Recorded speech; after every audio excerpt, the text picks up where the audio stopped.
அடடடடடா, காலையிலேயே சப்போட்டா பழமா? எங்க ஊர்ல கிடைக்கிற கருப்பட்டியோட இனிப்பையே பிரேக் பண்ணிரும் போல இந்த சப்போட்டா பழம். அவ்வளோ டேஸ்ட். காலையிலேயே சில பல அரட்டைகள் அடிச்சுக்கிட்டு இருந்தோம். அடிச்சுக்கிட்டு இருக்கவே அம்மனி சொங்கி மாதிரி படுத்தாச்சு. இல்லை 7 மாசம் ஆயிடுச்சுலே, குனிஞ்சு நிமிந்து வேலை செஞ்சாதாலே பிள்ளை சுகப்பிரசவமா பிறக்கும். அதெல்லாம் இருக்கட்டும், வாங்க கடைக்கு போவோம் அப்படின்னு கடைக்கு கூட்டு போயிட்டாங்க. கையில வச்சிருக்க குழந்தை யாருதுன்னு கேள்வி எழலாம் உங்களுக்கு. என் ஒய்ஃபோட அண்ணன் பையன் தான். சரின்னு ஊர் என்ட்ரன்ஸ்ல இருக்கிற நொங்கு கடைக்கு போயாச்சு. 3 நொங்கு சர்பத்து, 2 நொங்கு பால், 4 இளநி கொடுத்த ஆர்டரை வாங்கிட்டு கணக்கச்சிதமா பார்சலோட வீட்டுக்கு கிளம்ப ஆரம்பிச்சிட்டோம். ஏதோ கோயிலுக்கு இன்னைக்கு 1 கிலோமீட்டர் நடந்தே போறேன், வரீங்களான்னு கேட்டாங்க. சரி, அதை பத்தி யோசிச்சு பாக்குறேன்னு வீட்டுக்கு வந்தா சீனிய வரைக்கா கூட்டு, முறுக்கு வத்தல், அப்புறமா பொரிச்ச மீன், கூடவே பருப்பு குழம்பு. நண்பர்களே, காம்போ கலக்கலா இருக்குதா? ரொம்ப நாள் கழிச்சு மாமியார் வீட்டுல கொஞ்சம் அதிகமா சாப்பாடு சாப்பிட்ட நண்பர்களே. சாப்பிட்டு முடிச்சுட்டு அழகா ஒரு ஜூஸையும் போட்டேன். நீங்க என்ன வெட்டி பையன் சொல்றதை நிரூபிக்கிறதுக்காகவே மதியான சாப்பாட்டுக்கு அப்புறம் ஒரு தூக்கத்தை போட்டேன். எடிட்டிங் வேலைகள் நிறைய மிச்சம் இருக்கிறனால அப்படியே தூங்கி முடிச்சு வீட்டுக்கு வந்துட்டேன். நானு ஒரு நாளைக்கு 3 நேரம் குளிச்சாலும் கச கச கச கசன்னு இருக்கு. அப்ப நீ 3 நேரம் குளிச்சிருக்கியான்னு கேட்கணும். நீங்க காலைல மட்டும் தான் குளிச்சே போறத குளிக்கலாமான்னு யோசிக்கிறேன், ஆலோசனை பண்ணி பார்த்துட்டு இருக்கேன். இந்த லேடிஸ் ஃபிங்கர் செடியை தான் நண்பர்களே புரிஞ்சிக்கவே முடியல. ஏன்னா செடியை பாருங்களேன், செடியில ஒண்ணுமே இல்ல, முழுக்குன்னு இருக்கு. அப்படியே ஒரு சைடுல பார்த்தா பச்சை பச்சையா இலை 2 காய், ஆனா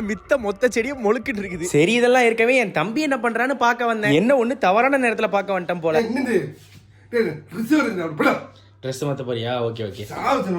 டிஜி விளாக்ஸ்ல தான் வீடியோ போட முடியல. சரி, அப்பப்ப இந்த சேனல்லையாச்சும் தம்பிக்கு ஒரு கேமியோ ரோல் கொடுக்கலாமான ஒரு ஐடியா. அதை பத்தி உங்க கருத்து ஏதாச்சும் இருந்துச்சுன்னா கமெண்ட் செக்ஷன்ல சொல்லுங்க. அப்புறம் எப்பயும் கேட்கறதா லைக் பண்ணிக்கோங்க, நம்ம சேனலுக்கு புதுசா சப்ஸ்கிரைப் பண்ணிக்கோங்க.